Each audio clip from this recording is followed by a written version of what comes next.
أشهد أن محمد رسول الله۔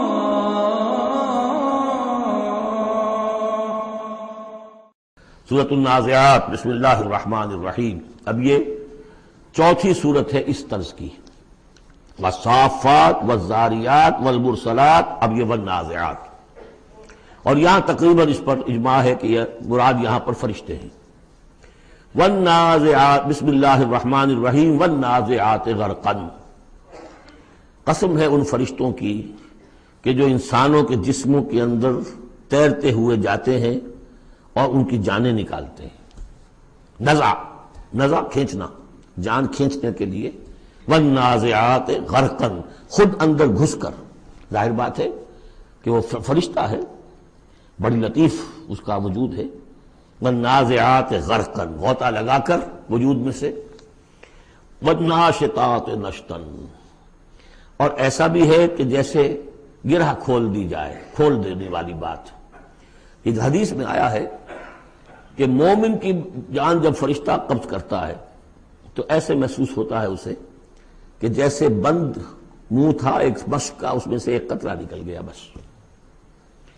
اور جب وہ جان کھینچتا ہے، روح قبض کرتا ہے کافر کی، تو جیسے کہ سیخ پر سے گرم کباب کھینچا جاتا ہے۔ تو یہ دو مختلف کیفیات، لیکن اس کا تعلق جسم والے اس معاملے سے نہ سمجھیے۔ آخری وقت عالم نزع تو بہت سے نیک لوگوں پر بھی سخت آ جاتا ہے، حضور پر بھی عالم نزع جو ہے وہ سخت آیا ہے، اور اس میں بار بار حضرت فاطمہ رضی اللہ تعالیٰ عنہ رو دیتی تھیں، واہ بتاؤ، ہائے میرے ابا جان کی یہ کیا کیفیت ہے۔ اور حضور فرماتے تھے کہ بیٹی آج کے دن کے بعد تیرے باپ کے لیے کوئی سختی نہیں ہے۔ تو ایک ہے ظاہری جسم کا معاملہ، ایک ہے اندر سے جب روح، جب وہ گرہ کھلتی ہے، اس وقت بالکل بندہ مومن کے لیے ایسے ہوگا جیسے کہ ایک جو قطرہ تھا بس بند مشک میں سے وہ نکل آیا۔ والسابحات سبحا، پھر یہ فرشتے تیرتے ہوئے فضا میں اور خلا میں اس روح کو لے کر جاتے ہیں۔ کہاں لے کر جاتے ہیں یہ آگے آئے گا ویل للمطففین میں، سورۃ المطففین میں۔ فالسابقات سبقا، پھر وہ آگے بڑھتے ہیں، دوسرے سے نکلتے ہیں۔ فالمدبرات امرا، پھر جو حکم ہوتا ہے اس کی تدبیر کرتے ہیں۔ یہ فرشتے ان کو کہاں لے کر جانا ہے؟ یہ سجین میں جانے والی جان ہے یا یہ کہ اعلیٰ علیین میں جانا ہے، وہ سب اس کے مطابق کریں گے۔ اس کے آگے جو قسم کا جواب ہے وہ محذوف ہے، ان الدین لواقع انما توعدون لصادق۔ سورہ زاریات میں، سورہ مرسلات میں اسے واضح کر دیا، یہاں اب اسے حذف کر دیا۔ یوم ترجف الراجفہ، جس دن کہ یہ کانپے گی ایک مرتبہ کانپنے والی زمین، زلزلہ۔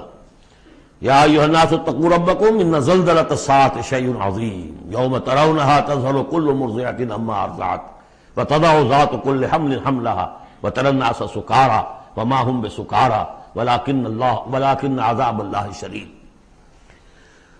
یوم ترجف الراجفہ تتبعها الرادفہ، دوسرا پھر نفخہ ہوگا، پھر اس کے پیچھے ایک اور آئے گا۔ قلوب یومئذ واجفہ، کتنے ہی دل ہوں گے اس روز دھڑکتے ہوئے خوف کے بارے۔ ابصارها خاشعہ، ان کی نگاہیں ہوں گی زمین میں گڑی ہوئی۔ یقولون انا لمردودون فی الحافرہ، اور وہ کہتے ہوں گے کہتے ہیں کہ کیا ہمیں لوٹا دیا جائے گا الٹے پاؤں، پھر ہم مرنے کے بعد دوبارہ پھر زندہ کر دیے جائیں گے۔ اذا کنا عظاما نخرہ، کیا بات کر رہے ہو؟ کیا جب ہماری کھوکھلی ہڈیاں رہ جائیں گی اور کچھ نہیں ہوگا، وہ سیدھا کھوکھلی ہڈیاں؟ قالوا تلک اذا کرۃ خاسرہ، تمسخر کے انداز میں کہتے تھے یہ تو بھائی بڑے گھاٹے کا سودا ہوگا پھر۔ فانما ہی زجرۃ واحدہ، تو یہ تو بس ایک ہی ڈانٹ ہوگی، وہ تیسرا جو نفخہ ہوگا، نفخہ جو ہے باس کا، ایک ڈانٹ۔ فاذا هم بالساہرہ، وہ سب کے سب کھڑے ہوں گے ایک چٹیل میدان میں۔ هل اتاک حدیث موسیٰ، کیا تمہیں موسیٰ کی خبر پہنچی؟ اذ ناداہ ربہ بالوادی المقدس طویٰ، یاد کرو جب کہ اس کو پکارا تھا اس کے پروردگار نے اس مقدس وادی میں جس کا نام طویٰ ہے۔ اب یہ کئی مرتبہ تفصیل سے ہم پڑھ چکے ہیں، لیکن اب دیکھیے کہ شروع میں یہ بات آ رہی ہے تو اتنی مختصر آ رہی ہے۔ ابتدائی صورتیں ہیں، ظاہر بات ہے چھوٹی صورتیں ہیں، ان میں تو آئے گا تو اسی اختصار کے ساتھ۔ اسی کی تفصیل ہے سورہ طٰہٰ میں ہے، سورہ قصص میں ہے، سورہ اعراف میں ہے۔ اذهب الى فرعون انه طغى، تو اللہ نے جو ندا کیا تھا اذ ناداہ ربہ بالوادی المقدس طویٰ اذهب الی فرعون انہ طغیٰ، جاؤ فرعون کی طرف، اب یہ رسول بن گئے، انہ طغیٰ وہ بہت سرکش ہو گیا ہے، فقل هل لک الی ان تزکیٰ، اور جا کر کہو کہ بھائی ہے کوئی ارادہ تمہارا کہ تم اپنے آپ کو پاک کر لو، صاف کر لو، اپنے عقائد، اپنے خیالات، اپنے اعمال، اپنا کردار، وَأَهْدِيَكَ إِلَىٰ رَبِّكَ فَتَخْشَىٰ، اور میں تمہاری رہنمائی کروں تمہارے رب کی طرف تاکہ تمہارے اندر بھی خشیت پیدا ہو جائے، اللہ کا خوف، اللہ کا تقوی، اللہ کی خشیت۔ فَأَرَاهُ الْآيَةَ الْكُبْرىٰ، اور اس نے دکھایا اس کو بہت بڑی نشانی، یعنی جو معجزہ دے کر بھیجے گئے تھے، سانپ والا معجزہ وہ دکھایا، فَكَذَّبَ وَعَصَىٰ، لیکن اس نے جھٹلا دیا اور نافرمانی کی۔ ثُمَّ أَدْبَرَ يَسْعَىٰ، پھر اس نے پیٹھ موڑی کوشش کرتے ہوئے، بھاگ دوڑ کرتے ہوئے، یعنی تمام ملک سے تمام ماہر جادوگروں کو بلانے کے لیے، فحشر فنادا، اور پھر جمع کیا اپنی رعیت کو، اور اس نے پکار لگائی، ہانک لگائی، فقال انا ربکم الاعلی، میں ہوں تمہارا سب سے بلند مالک اور رب۔ اب دیکھیے اس کی معنی کیا ہے، یہاں پر اس کا یہ دعویٰ یہ نہیں ہو سکتا تھا کہ میں نے اس کائنات کو پیدا کیا یا تمہیں پیدا کیا۔ وہاں ایسے بھی بڑے بوڑھے ہوں گے جنہوں نے اسے پیدا ہوتے ہوئے دیکھا ہوگا، کب یہ جن کی ولادت شریفہ ہوئی تھی۔ مطلب کیا تھا، وہ جو کہ اس سے پہلے ہم پڑھ آئے ہیں، یہ ہے شرک، سیاسی شرک، حکومت میری ہے۔ الیس لی ملک مصر وہذہ الانہار تجری من تحتی، حکم دینے کا اختیار میرا ہے، میں جسے چاہوں دوں، جسے چاہوں روک دوں، جس کا جو چاہوں قانون بنا دوں۔ حاکمیت کا دعویٰ خدائی کا دعویٰ ہے، یہ دعویٰ تھا نمرود کا، یہ دعویٰ تھا فرعون کا۔ اپنے خالق کے عرض و سما ہونے کا کسی کا دعویٰ نہیں تھا، بلکہ ان کے اپنے بھی تھے، معبود تھے۔ اس میں آیا ہے کہ کیا تم چھوڑے رکھو گے موسیٰ کو کہ چھوڑ دے تمہیں بھی اور تمہارے معبودوں کو بھی؟ یذرک و آلہتک، تو اس فرعون کے بھی آلہہ تھے، لیکن سیاسی شرک۔ اور یہ سیاسی شرک جس قدر گلوبلائز ہوا ہے آج کے دور میں، پورا گلوب اس شرک کے اندر مبتلا ہے۔ پاپولر ساورنٹی، پہلے وہ ٹنوں گندگی کسی ایک شخص کے سر پہ رکھی ہوتی، فرعون صاحب کے سر پر رکھی ہوئی ہے وہ حاکمیت کی گندگی۔ اب انہوں نے کیا کہ اس کو تولا تولا، ماشا ماشا سب میں بانٹ دو۔ اور ابلیس کی مجلس شورا میں علامہ اقبال نے کس قدر خوبصورت تعبیر کی ہے، ہم نے خود شاہی کو پہنایا ہے جمہوری لباس، جب ذرا آدم ہوا ہے خود شناس و خود نگر۔ اسی کو بدل دیا، ہم نے شکل بدل دی ہے۔ کفر وہی تھا، انسانی حاکمیت۔ الیس لی ملک مصر، کیا مصر کی بادشاہی میری نہیں ہے؟ وہذہ الانہار تجری من تحتی، سارا اریگیشن کا سسٹم یہ میرے کنٹرول میں، جس کو چاہوں گا پانی لینے دوں گا، جس کو چاہوں گا روک دوں گا۔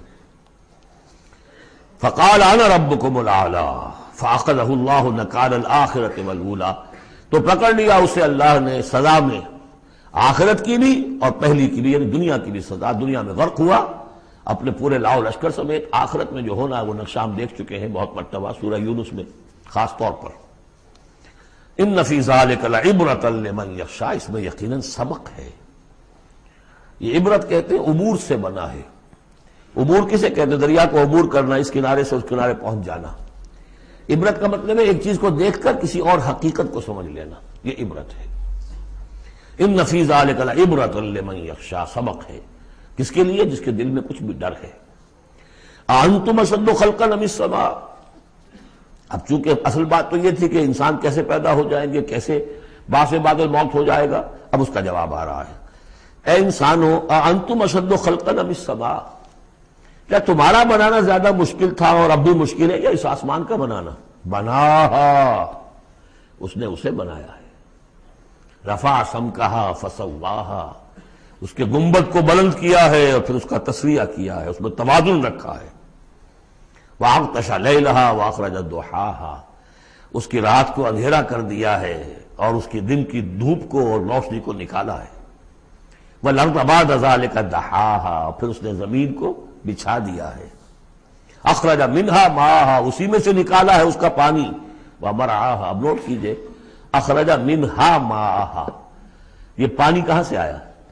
زمین کے اندر سے آیا ہے۔ لیکن کب کی بات ہو رہی ہے؟ یہ اس وقت کی نہیں، بلکہ جب کہ یہ زمین ایک ناری کرہ تھی، پھر ٹھنڈی ہوئی، ٹھنڈی ہونے میں اسی کے بخارات نکل کرتے ہیں کہ جس نے گیسوس جو ہے بلینکٹ، اس کی جس کو ہم فضا کہتے ہیں ایٹماسفیئر، اس کے اندر وہ گیسز تھی، یہی سے نکلی ہے، اور وہاں جا کر ان میں پانی بنا ہے، ہائیڈروجن اور آکسیجن نے مل کر، اور پھر وہ برسا ہے۔ تو پانی نکلا کہاں سے؟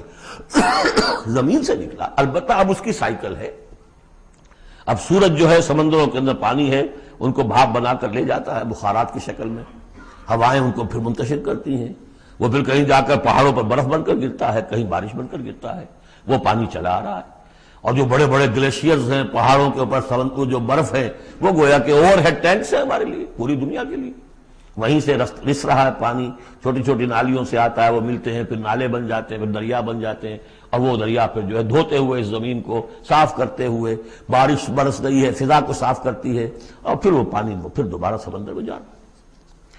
اخرج منہا ماءہا، اسی میں سے نکالا ہے اس کا پانی بھی، ومرعاہا، اسی میں سے اس کا جو بھی چارہ نکالا ہے جس کو کہ کھا رہے ہیں تمہارے حیوانات، والجبال ارساہا، اور اس نے پہاڑوں کو قائم کر دیا، متاعا لکم ولانعامکم، یہ سارا ساز و سامان ہے ضرورتیں پوری کرنے کے لیے تمہارے لیے اور تمہارے چوپایوں کے لیے۔ فَإِذَا جَاءَتِ الطَّامَّةُ الْكُبْرَىٰ، تو جب وہ آ جائے گا بڑا ہنگامہ، قیامت، یوم یتذکر الانسان ما سعی، اس روز ہوش آئے گی انسان کو کہ میں کیا کر کے لایا تھا، کس چکر میں پڑا رہا، میں تو گم ہو گیا تھا دنیا میں۔ قل هل ننبئكم بالاخسرین اعمالا الذین ضل سعیهم فی الحیاۃ الدنیا، اے نبی ان سے پوچھئے ہم بتائیں سب سے زیادہ گھاٹے میں کون رہے، اپنی سعی و جہد بھی ہے، بھاگ دوڑ بھی ہے، خون پسینہ ایک ہو رہا ہے، دن رات ایک ہو رہے ہیں، لیکن وہ سب اس دنیا ہی کے لیے، ان کی ساری سعی و جہد بھٹک کر رہ گئی، گم ہو کر رہ گئی اس دنیا کے اندر۔ وَهُمْ يَحْسَبُونَ أَنَّهُمْ يُحْسِنُونَ صُنْعًا، اور سمجھتے وہ یہ کہ ہم تو بڑے کامیاب ہیں، بہت اچھا ہمارا بزنس پھیل رہا ہے، ایک مل تھا، دو ہو گئے، دو کے تین ہو گئے، وَيَحْسَبُونَ أَنَّهُمْ يُحْسِنُونَ صُنْعًا۔ تو فرمایا فَإِذَا جَاءَتِ الطَّامَّةُ الْكُبْرَىٰ، وہ بڑا ہنگامہ جب آئے گا، یوم یتذکر الانسان ما سعی، سب اب یاد آ جائے گا، ہوش ٹھکانے آ جائیں گے، جو کمایا تھا، وَبُرِّزَتِ الجحیم لمن یریٰ، اور نکال باہر کی جائے گی جہنم دیکھنے والوں کے لیے۔ فَأَمَّا مَنْ طَغَىٰ وَآثَرَ الْحَیَاةَ الدُّنْیَا فَإِنَّ الْجَحِیمَ هِیَ الْمَأْوَىٰ۔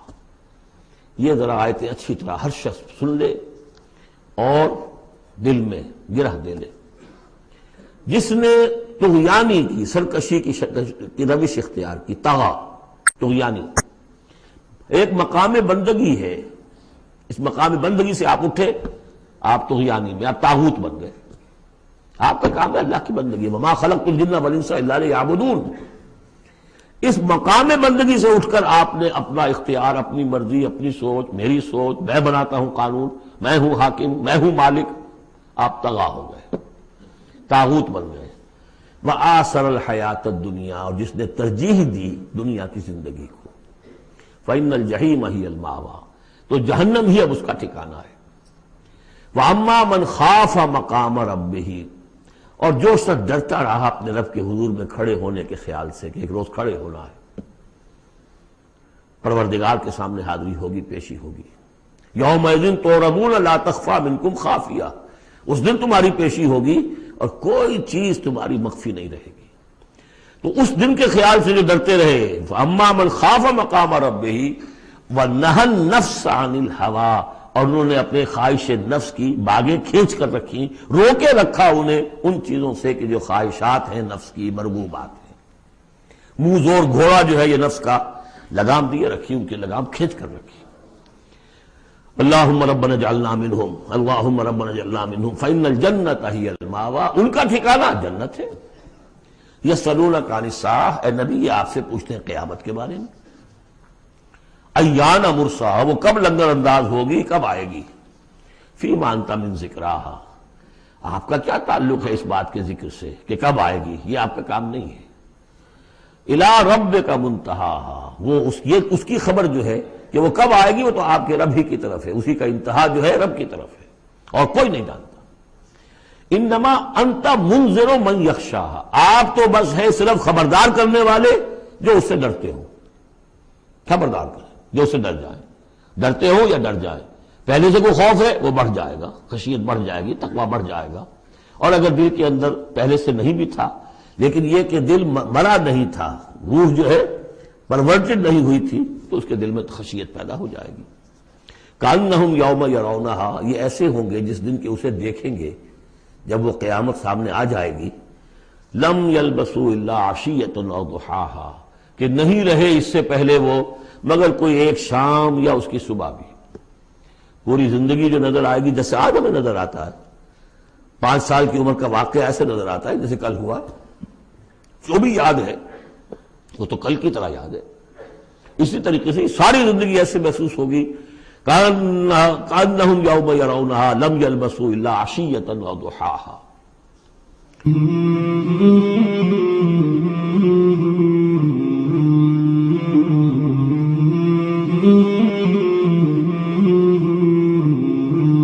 مولاي صل وسلم دائما أبدا على حبيبك خير